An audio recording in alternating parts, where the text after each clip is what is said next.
नमस्कार मित्रांनो, art of study स्पर्धा परीक्षा यूट्यूब चॅनलमध्ये आपल्या सर्वांचं स्वागत. कसा चालला आपला अभ्यास? निश्चितच अत्यंत वेगात आपला अभ्यास चालू असेल. वर्षभर अत्यंत व्यवस्थित नियोजन प्लॅनिंग करून तुम्ही प्लॅनिंग पूर्व सर्व अभ्यास कव्हर करत आणलेला असेल. आता वेळ झालेली आहे परीक्षेचे 2 तास कशा प्रकारे हँडल करायचे आणि त्या 2 तासाचं नियोजन किंवा त्या प्रश्नांचं स्ट्रॅटेजी कशा प्रकारे प्रश्न सोडवायचं याच्याबद्दलचं प्लॅनिंग करण्याची आत्ता गरज आहे. आणि ते केलेलं प्लॅनिंग बरोबर या 2 तासामध्ये कशा प्रकारे त्याचं इम्प्लिमेंटेशन करायचं याची वेळ आत्ता या ठिकाणी झालेली आहे. जे वर्षभर आपण एवढा अहोरात्र अभ्यास करून जे केलेलं आहे ते जर आपल्याला व्यवस्थित परीक्षेमध्ये रिप्रेझेंट करता आलं तरच डेफिनेटली आपण परीक्षा पास होणार आहोत. तर ते नियोजन काय असायला पाहिजे आणि ते नियोजन कसं करायला पाहिजे याच्याबद्दल मी आजचा हा व्हिडिओ बनवलेला आहे. निश्चितच तुम्हाला हा व्हिडिओ एक मार्गदर्शक ठरेल याच्याबद्दल माझ्या मनात शंका नाही आहे. तर पाहूया आपण परीक्षेचे 2 तास कसे हँडल करायचे आणि किती प्रश्न सोडवायचे आणि ते प्रश्न कोणते सोडवायचे याच्याबद्दल आपल्या मनामध्ये आत्ता जर व्यवस्थित नियोजन असेल तर त्या 2 तासामध्ये आपल्या मनामध्ये कोणताही गोंधळ निर्माण होणार नाही. तर पाहूया कशा प्रकारे ही स्ट्रॅटेजी असली पाहिजे. आता एकंदरीत प्रश्नपत्रिका जर कोणतीही प्रश्नपत्रिका बघितले तर प्रश्नांचं एकंदरीत आपल्याला 6 प्रकारामध्ये वर्गीकरण करता येईल. तर हे वर्गीकरण काय असतं? आपण जे काही प्रश्न सोडवतो ॲक्च्युली आपल्या मनामध्ये ते वर्गीकरण होत असतं, परंतु एकदा आपण फळ्यावरती घेऊन पाहूया वर्गीकरण. आता पहिल्या प्रकारचा प्रश्न आहे तो काय प्रश्न दाखवतो पहा, भारताची राजधानी कोणती? तर हा प्रश्न वाचला की आपल्याला प्रश्नाचं उत्तर पहिल्यांदा क्लिक होतं आणि नंतर आपण पर्याय बघतो. म्हणजे भारताची राजधानी कोणती? दिल्ली हे त्याचं उत्तर आहे. हे आपण पर्याय न बघता उत्तर काढलेलं आहे. 100% याची उत्तर आपल्याला मार्क्स सगळे मिळून जातात. आता 2 नंबरचा प्रश्न आपण काय आहे, 2 नंबरचा किंवा दुसऱ्या प्रकारचा प्रश्न, रशियाची राजधानी कोणती? या प्रश्न वाचल्यानंतर आपल्याला उत्तर माहीत नसतं. मग आपण काय करतो, पर्याय वाचणे याच्याकडे जातो. आता पर्याय वाचल्यानंतर नागपूर भारतात आहे, रशियाची राजधानी होऊ शकत नाही. चंदीगड हेही भारतात आहे, ही रशियाची राजधानी होऊ शकत नाही. भोपाळ हेही भारतात आहे, रशियाची राजधानी होऊ शकत नाही. 3 पर्याय इलिमिनेट केले, कट केले, म्हणून चौथं या प्रश्नाचं उत्तर आहे आणि हे करेक्ट उत्तर आहे. अशा प्रकारे तुम्ही दुसऱ्या नंबरच्या प्रश्नाचं जसं उत्तर दिलेलं आहे असेही प्रश्न काही उत्तर आपण देत असतो. आता प्रश्न नंबर 3, अमेरिकेची राजधानी कोणती? आता परत आपल्याला अमेरिकेची राजधानी माहित नाही असं जर समजलं तर आपण पर्याय वाचणार पाटणा. तर या ठिकाणी पाटणा ही भारतात आहे, अमेरिकेची राजधानी होऊ शकणार नाही. पणजी हे परत भारतात आहे, ही अमेरिकेची राजधानी होऊ शकत नाही. न्यूयॉर्क हे अमेरिकेत आहे, वॉशिंग्टन हेही अमेरिकेत आहे. या ठिकाणी आपल्याला 2 पर्याय कट करता आले, परंतु या 2 पैकी काय उत्तर आहे हे चूज करता येत नाही. तर यावेळेस आपण काय करतो, या प्रश्नाचं उत्तर काय लिहावं आपल्या मनामध्ये संदिग्ध असते आणि असे बरेच प्रश्न असतात. आता चौथ्या प्रकारचे प्रश्न कसे असतात, तर महाराष्ट्राची पर्यटन राजधानी कोणती? माहित नाही आपल्याला, समजले की आपण पर्याय वाचणार. गांधीनगर बघितलं तर हे महाराष्ट्रात येत नाही, गुजरातमध्ये आहे, हे त्याचं उत्तर नाही. पुणे असू शकतं, नागपूर असू शकतं, औरंगाबाद असू शकतं. या प्रश्नामध्ये एकच पर्याय फक्त आपण कट करू शकलो, कारण उत्तर माहित नाही म्हटल्यानंतर पर्याय कट करण्याची पद्धत आपल्याला वापरावी लागते. तर पर्यायामध्ये एक पर्याय कट झाला, 3 पैकी काय उत्तर आहे हे परत आपल्याला कळलेलं नाही. त्यानंतर 5व्या प्रकारचे प्रश्न असे असतात, इटलीची राजधानी कोणती? परत उत्तर माहित नाही, आपण पर्याय वाचणार रोम, पॅरिस, बर्लिन, खार्तूम. एकही पर्याय आपल्याला एलिमिनेट करता आला नाही. काय निश्चित उत्तर आहे याचं आपल्याला काही माहिती नाही. असेही प्रश्न असतात. टोटली आपल्या डोळ्यापुढे याबाबत अंधार असतो. आणि 6वा एक प्रश्नाचा प्रकार आहे की जे प्रश्न आपणास वाचल्या थोडं वाचलं की लक्षात येते की हे अतिशय कठीण प्रश्न आहेत आणि हे आपल्याला सुटणार नाहीत आणि फार मोठे प्रश्न आहेत, तर हे वाचूच नये अशी आपली एक इच्छा तयार होती की मानसिकता तयार होते आणि त्या प्रश्नाला आपण न वाचताच तो प्रश्न आपण सोडून देतो आणि पुढे जातो. अशा प्रकारे या 5 ते 6 प्रकारचे प्रश्न आपण परीक्षेमध्ये प्रश्नपत्रिकेमध्ये हँडल करत असतो. आता या प्रकारचे प्रश्न जर परीक्षेत येत असतील तर ते प्रश्न कोणते प्रश्न अटेंड करायचे आणि किती प्रश्न अटेंड करायचे, त्यावेळेस आपण परीक्षा पास होईल याच्याबद्दलचं नियोजन आपण पाहूया. ज्यावेळेस प्रश्नपत्रिका आपल्या हातामध्ये पडते त्यावेळेस आपण एक एक एक एक एक एक एक प्रश्न वाचतो, त्यावरती विचार करतो, त्यानंतर त्याच्यावरती काही सोडवणं असेल तर सोडवतो आणि निर्णय घेतो की याचं उत्तर आपल्याला येते, या प्रकारातून येते किंवा या प्रकारातून येते, किंवा 2 पर्याय कट होतात किंवा 1 पर्याय कट होतो, किंवा टोटली आपल्या डोळ्यापुढे अंधार आहे किंवा काय. तर यासाठी डेफिनेटली आपला काही वेळ खर्च झालेला असतो. 30-35 सेकंद असेल, कधी कधी 1 मिनिटापेक्षा जास्त वेळ गेलेला असतो. म्हणजे त्या प्रश्नासाठी जो काय आयोगाने आपल्याला वेळ दिला आहे तो वेळ आपण पूर्ण वापरलेला असतो. मग जर वेळ वापरलेला असेल तर त्या प्रश्नाचा तुम्ही त्या ठिकाणी निर्णयच घेतलेला असला पाहिजे. अदरवाईज तुम्हाला हा प्रश्न सोडवण्यासाठी परत तुम्हाला वेळ मिळेल याची शक्यता नसते. त्यामुळे एकदा वेळ गेलेला आहे, त्याच्यावरती विचार झालेला आहे, तर तुम्ही त्यावेळेस त्या प्रश्नाचा निर्णय घेऊन टाकणं गरजेचं आहे. आता कोणत्या प्रश्नाचे काय निर्णय घ्यायचे हे मी तुम्हाला सांगतो. आता पहिला प्रश्न वाचा आणि तुम्हाला त्याचं उत्तर येते, याचं उत्तर लिहून तुम्ही या प्रश्नाला टिक करून टाका. मग भले ते आपल्याला पॉझिटिव्ह पद्धतीने उत्तर येऊ द्या की प्रश्न वाचला उत्तर माहित आहे. त्यानंतर दुसरा प्रश्न वाचला, पर्याय कट पद्धतीनं तुम्हाला त्याचं उत्तर करेक्ट आलेलं आहे, तो प्रश्न सोडवा, त्याचं उत्तर लिहून टाका, प्रश्नाला टिक करून टाका. त्यानंतर 3 नंबरचा प्रश्न वाचला, 3 नंबरचा किंवा तिसऱ्या प्रकारचा प्रश्न वाचला, त्यानंतर 2 पर्याय कट झाले आणि 2 पैकी कोणता पर्याय आपल्याला निवडायचा आहे हे जर आपल्याला लिहायचं असेल तर या दोन्ही पैकी आपल्याला कोणता मोस्ट प्रोबेबल वाटतो तो पर्याय तुम्ही या ठिकाणी 4 वाटत असेल तर 4 आणि त्यानंतर 3 वाटत असेल तर 3 असे त्या प्रश्नाच्या पुढे, त्या प्रश्नाच्या क्रमांकाच्या पुढे पर्याय लिहून ठेवा.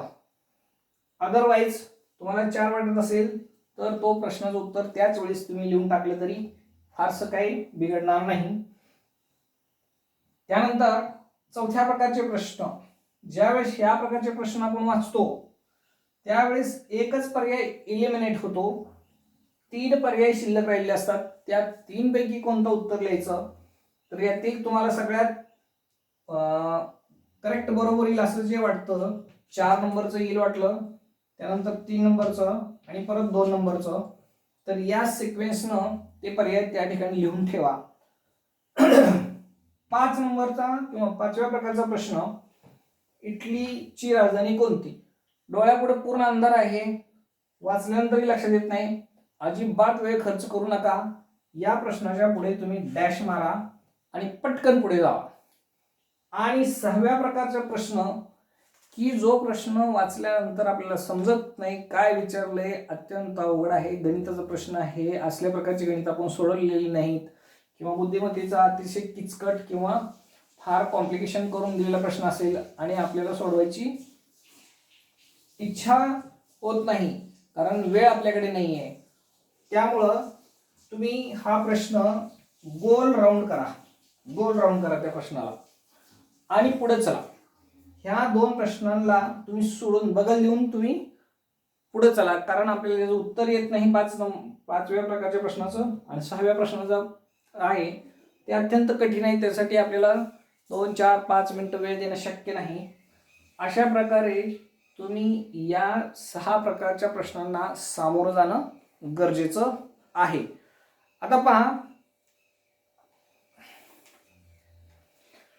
जर तुम्ही ह्याचं उत्तर येत असेल, पटपट उत्तर लिहिली, ज्याचे 2 पर्याय कट होतात ते 2 कोणते राहिलेले पर्याय इथे लिहिले, 3 पर्याय शिल्लक राहतात ते कोणते 3 पर्याय इथे शिल्लक लिहिले, आणि 5 आणि 6 नंबरच्या प्रकारातल्या प्रश्नांची उत्तर आपल्याला येत नाहीत, त्यासाठी वेळ न खर्च करता तुम्ही पटपट पटपट पट प्रश्न तुम्ही अटेंड करत बरोबर प्रश्नपत्रिका सोडवत तुम्ही शेवटच्या प्रश्नांपर्यंत जाणं गरजेचं आहे.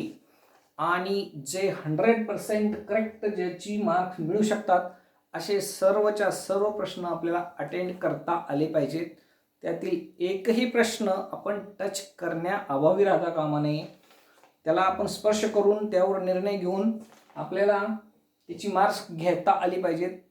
असा मार्ग जर आपल्याकडे चुकून राहून गेला तर आपण परीक्षा पास होण्यापासून वंचित राहण्याची जास्त शक्यता असते. त्यामुळे प्रश्नामध्ये एकाही प्रश्नाला आपण टच करण्याअभावी प्रश्न सोडून दिला असेल तर ती घोडचूक आपल्याकडून होता कामा नये. आता हा झाला तुम्ही प्रश्नांना कशा प्रकारे सामोरं जायचं. आता परीक्षा ह्या 2 प्रकारच्या असतात किंवा 2 पद्धतीच्या परीक्षा असतात. तर कोणकोणत्या प्रकारच्या परीक्षा असतात ते मी तुम्हाला या ठिकाणी सांगतो.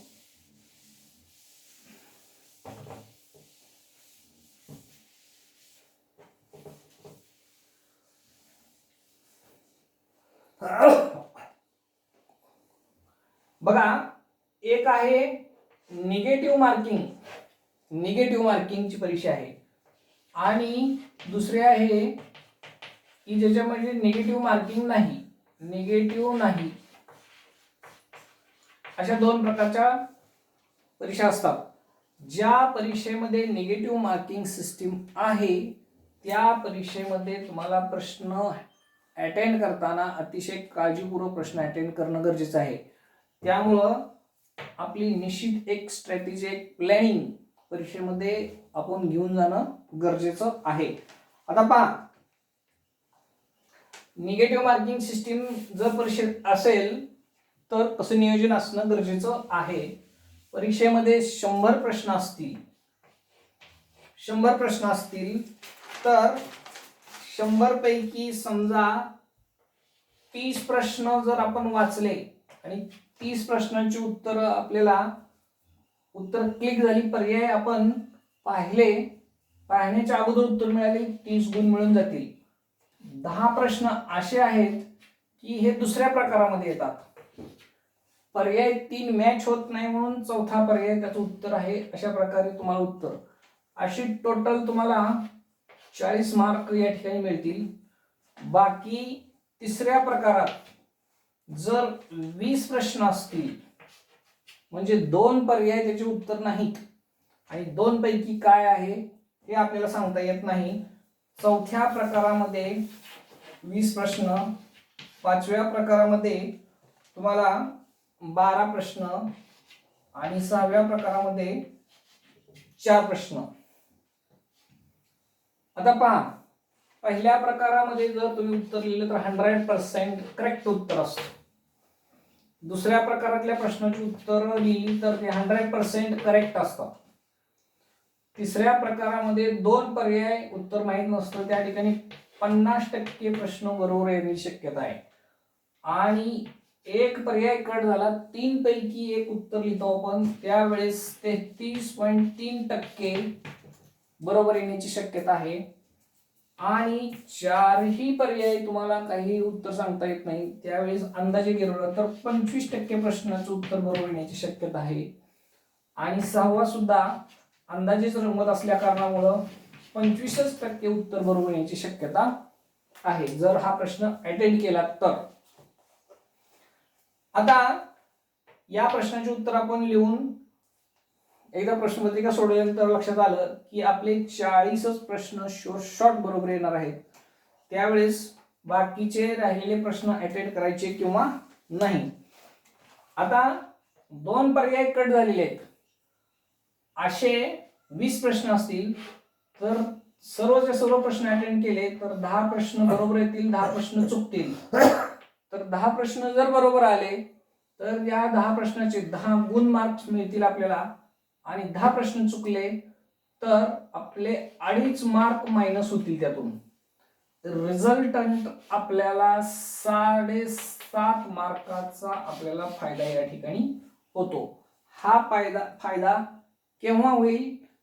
जर परीक्षेमध्ये 4 पर्यायापैकी 2 पर्याय आपण इलिमिनेट केलेले आहेत आणि उरलेल्या 2 पर्यायापैकीच एक गोळी मारलेली असेल, त्याच वेळेस ह्या 7.5 मार्काची आपल्याला अपेक्षा करता येते 20 प्रश्न सोडवल्यानंतर. त्यासाठी तुमची स्ट्रॅटेजी व्यवस्थित असली पाहिजे. यापैकी कुठली गोळी मारता कामा नये. त्यामुळं या 7.5 डेफिनेटली अशा प्रकारच्या प्रश्नांमध्ये तुम्हाला फायदाच होतो, परंतु हे नियोजन अगोदर परीक्षेमध्ये तुमचं व्यवस्थित असलं पाहिजे. त्यानंतर ह्या 4थ्या प्रकारचे प्रश्न 3 पर्याय तुम्हाला माहित असतात, एक पर्याय कट झालेला असतो. अशा प्रकारचे 20 प्रश्न जर अटेंड केले आपले, समजा या ठिकाणी 20 च्या ऐवजी तर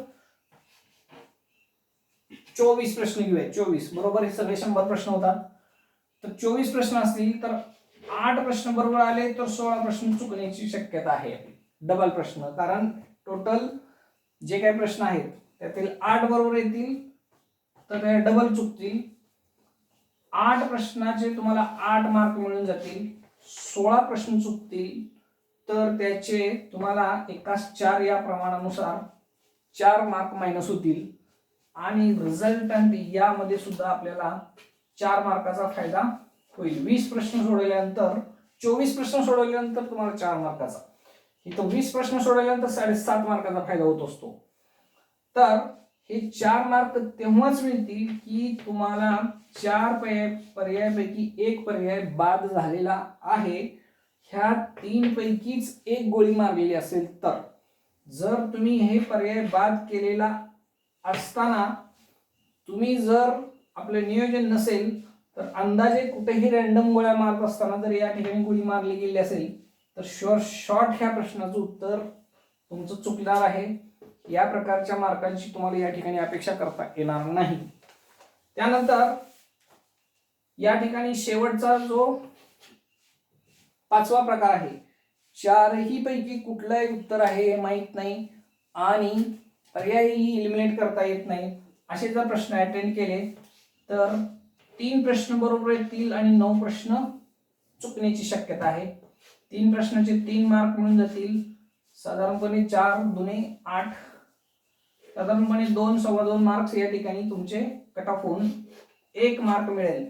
म्हणजे तुम्ही 12 प्रश्न अटेंड केले तर कुठेतरी एखाद्या मार्काचा तुम्हाला फायदा होण्याची शक्यता आहे. सेम परिस्थिती 6 नंबरच्या प्रश्नाची. अर्थात आता 5 नंबर आणि 6 नंबरचे प्रश्न नीट लक्ष द्या. आता या ठिकाणी तुम्हाला इतके प्रश्न अटेंड केले असता कुठेतरी एका मार्काचा फायदा तुम्हाला होण्याची शक्यता आहे. तर या प्रश्नांवरती तुम्ही जास्त विचार न करता, वेळ जास्त न खर्च करता हे प्रश्न तुम्ही जरी अटेंड नाही केले तरी चालतील, परंतु या प्रश्नांना कशा प्रकारे हँडल करायचं आहे आणि प्रश्नपत्रिका 100% कव्हर करायची कशी आहे यांचा वेळ या ठिकाणी वापरा. आणि हे परफेक्ट प्लॅनिंग व्यवस्थित झाल्यानंतर, वेळ शिल्लक राहिल्यानंतर 6 नंबरच्या किंवा 6 नंबरच्या प्रकाराकडे तुम्ही जावा. या ठिकाणी प्रश्न मोठे आहेत, समजत नाही, म्हणून आपण त्या प्रश्नाकडे दुर्लक्ष करून आपण प्रश्नपत्रिका सोडवलेली असते. ह्या प्रश्नांना तुम्ही सोडवा. त्यातील काही प्रश्न सुटले तर ठीक, अदरवाईज याला सुद्धा 5 नंबरचे प्रश्न कसे सोडवायचे असतात तीच स्ट्रॅटेजी तुम्हाला या ठिकाणी वापरून हे प्रश्न सोडवावे लागतील. एक प्रश्न म्हणजे या ठिकाणी 25% प्रश्न बरोबर जर सोडवले तर 25% बरोबर येणार, 75% चुकण्याची शक्यता आहे. या ठिकाणी सुद्धा तुम्हाला फारसा मोठा काही फायदा होत नाही. तर 1 मार्काला 1 मिळेल, 3 गेले तर साधारणपणे 1, म्हणजे जवळजवळ हे नियर अबाउट 0 मार्क्स ह्या प्रश्नाला अटेंड केले जर असेल. पूर्ण डोळ्यापुढे अंधार असलेले जर प्रश्न अटेंड केले त्यातून जवळजवळ आपल्याला नाच्या बरोबर फायदा होतो. त्यामुळे निगेटिव्ह मार्किंग सिस्टीम असतील तर ज्या प्रश्नांच्या बाबत आपल्या डोळ्यापुढे पूर्णपणे अंधार आहे ते प्रश्न शक्यतो तुम्ही अटेंड करण्याच्या भानगडीत पडू नका. आता यातील कोणकोणते प्रश्न कसे कसे अटेंड करायचे याच्याबद्दल आपण नियोजन बघूया. जर प्रश्नपत्रिका 100 मार्काची असेल आणि तुमचे जर 55 किंवा 60 किंवा 65 मार्क जर आपल्याला परीक्षेत मिळणार असतील आणि कट ऑफ दरवर्षी साधारणपणे 50च्या आसपास लागत असेल तर आपण बऱ्यापैकी सेफ झोनमध्ये आहोत.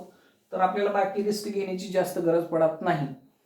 पण आपल्याला 50 मार्क पडत असतील असं वाटत असेल तर तुम्हाला या दुसऱ्या प्रकारातले जे प्रश्न आहेत, तिसऱ्या प्रकारातले 2 पर्याय कट झालेले, या प्रकारचे सर्व प्रश्न तुम्हाला अटेंड करणं गरजेचं आहे.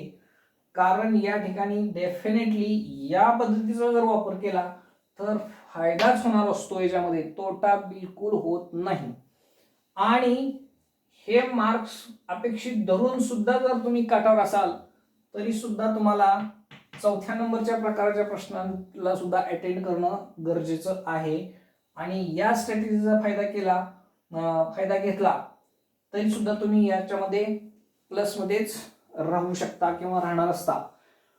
त्यामुळं तुम्ही कोणकोणते प्रश्न अटेंड करायचे, समजा तुम्ही 55 मार्क आहात तर तुम्ही ह्या 3 नंबरचे जे काही प्रकारचे प्रश्न आहेत, 2 पर्याय कट झालेले, हे प्रश्न तुम्ही कितीही अटेंड केले तर तुम्ही मायनसमध्ये येऊ शकत नाही. कारण 2 पर्याय कट केले, बाकीचे राहिलेल्या 2 पैकीच गोळ्या मार्क गेलेला आहे. 50% प्रश्न बरोबर येतात आणि 50% चुकले तरी तुम्ही मायनसमध्ये जाऊ शकत नाही, फायदाच होतो. असे प्रश्न कधीही तुम्ही नेगेटिव्ह मार्किंग सिस्टीम असताना किंवा इतर कोणतीही परीक्षा असताना सोडून देता कामा नये. या प्रश्नांना तुम्ही वरच्या दोन्ही प्रकारच्या प्रश्नांच्या मार्काची टोटल किती होते त्याच्यावरून याला किती वेळ द्यायचा हे ठरवा. आणि या प्रश्नांना वरचे सगळे प्रश्न सोडून झाल्यानंतर वेळ शिल्लक असेल तर या प्रश्नांकडे तुम्ही जावा. आणि रिस्क घेण्याची गरजच वाटत असेल की आता आपण पास होऊ शकत नाही, अतिशय कमी प्रश्न अटेंड केलेले आहेत, तर तुम्हाला अशा 11th आवरला शेवटचा पर्याय म्हणून याही प्रश्नांना तुम्ही अटेंड करा. परंतु याचा फारसा मोठा तुम्हाला या ठिकाणी फायदा होणार नाही. तुम्हाला यावरच्या 4 प्रकारचे प्रश्न येतात, याचाच तुम्हाला व्यवस्थित नियोजन परीक्षेला पास होण्यासाठी फायदा होणार असतो. आता परीक्षामध्ये जर निगेटिव्ह मार्किंग सिस्टीम नसेल तर प्रश्नांना कसं सामोरं जायचं, तर जे प्रश्न 100% आपल्याला बरोबर येतात ते प्रश्न त्याच वेळेस सोडवा.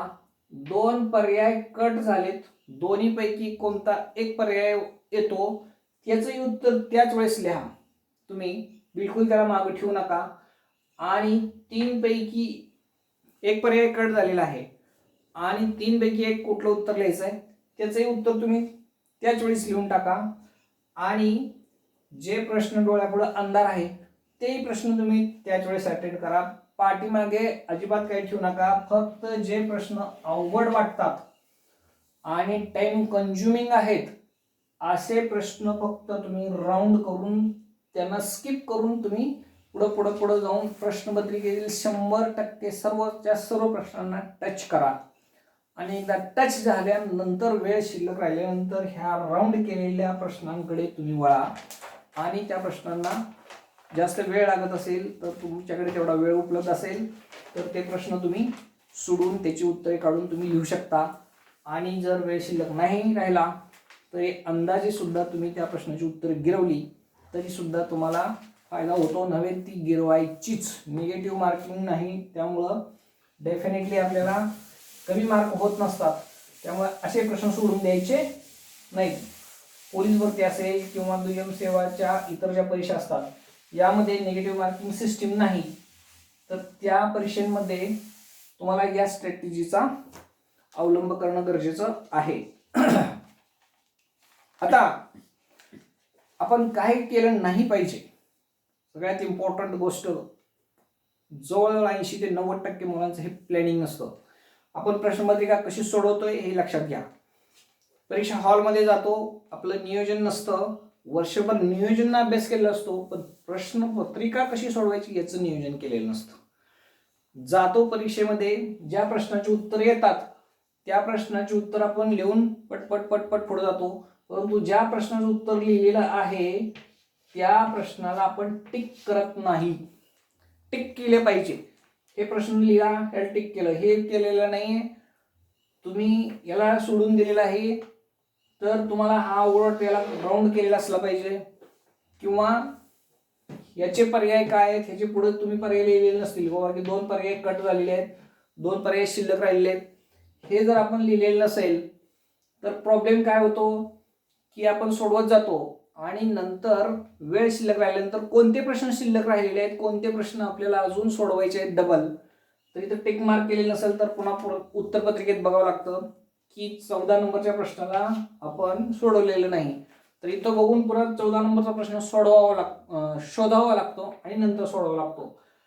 तर त्यावेळेस नाहक आपला वेळ खर्च होत असतो. प्रश्नपत्रिकेमध्ये जे प्रश्न अटेंड केले त्याला तुम्ही टीका करत चला आणि ज्या प्रश्नांवर विचार करून तुम्ही हे 2 पर्यायापैकी एक उत्तर लिहायचं आहे त्याचे पर्याय तुम्ही इकडे काढून ठेवलेले असले पाहिजेत आणि ज्या प्रश्नांना आपण शेवटी वेळ राहिल्यानंतर विचार करायचा आहे असं नियोजन केलेलं असतं त्या प्रश्नांना तुम्ही राऊंड करून ठेवलेलं असेल तर तुम्हाला असे प्रश्न किती आहेत पट प्रश्नपत्रिका चाळून तुम्हाला ते सर्वच्या सर्व प्रश्न लगेच सोडवता येतात. उत्तरपत्रिकेमध्ये त्यासाठी बघण्याची गरज नाही. तर मित्रांनो, अशा प्रकारे जर आपण आपल्या 2 तासाचं किंवा परीक्षेच्या वेळेचं जर नियोजन केलं, प्रश्न कशा प्रकारे सोडवायचं याचं जर आपल्यामध्ये डोक्यामध्ये प्लॅनिंग असेल तर डेफिनेटली शुअरली आपण पासिंगचं जे कट ऑफ मेरिट आहे 50 पर्यंत जवळजवळ सर्व मुलं जाऊन पोहोचतात. समजा 50 कट ऑफ मेरिट आहे असं समजलं, पण 50च्या पुढं आपल्याला जर सरकायचं असेल तर जे प्रश्नांची 2 पर्याय उत्तर नाहीत किंवा 3 पर्याय 1 पर्याय आहे त्याचं उत्तर नाही, ह्या प्रश्नांना तुम्ही गोळी मारताना अतिशय नियोजनपूर्वक गोळ्या मारल्या असतील तर तुम्ही 50च्या पुढं प्लसमध्ये जाऊन तुम्ही 57, 58, 60 मार्कापर्यंत एका सुरक्षित झोनमध्ये जाऊन पोहोचता आणि हेच तुमच्या परीक्षेच्या पास होण्यामधलं सर्वात महत्त्वाचा निर्णायक सोल्युशन आहे. 50 मार्क शुअर शॉट येणारे प्रश्न हे जवळजवळ सर्वांनाच आलेले असतात, परंतु गोळ्या मारताना कशाबरोबर गोळ्या मारल्या आहेत का नाही याच्यावरती तुमचं पास होणं नापास होणं अवलंबून आहे. 3, 4, 2, 4 मार्काने जी मुलं नियोजन करत नाहीत त्यांचं नियोजन या ठिकाणी हुकलेलं असतं. परीक्षेचं अभ्यासाचं नियोजन हुकलेलं नसतं, तर परीक्षा हँडल करण्याचं नियोजन हुकलेलं असतं. मित्रांनो, जरूर या व्हिडिओचा तुम्ही फायदा घ्या. जर आजचा व्हिडिओ तुम्हाला आवडला असेल, फायदेशीर वाटत असेल तर जरूर तुम्ही याला लाईक करा. याच्याबद्दल आणखीन काही सजेशन्स असतील तर कॉमेंट्स करून मला तुम्ही कळवा, जेणेकरून मला आणखीन याच्यामधून सुधारणा किंवा प्रेरणा मिळेल आणि याहीपेक्षा अतिशय चांगले चांगले व्हिडिओ अभ्यासाचे नियोजन किंवा इतर गोष्टीच्या बाबतचे नियोजनाबाबत काय असतील हे पाहण्यासाठी चॅनलला जरूर सबस्क्राईब करा. आजच्या पुरतं एवढाच. जय हिंद.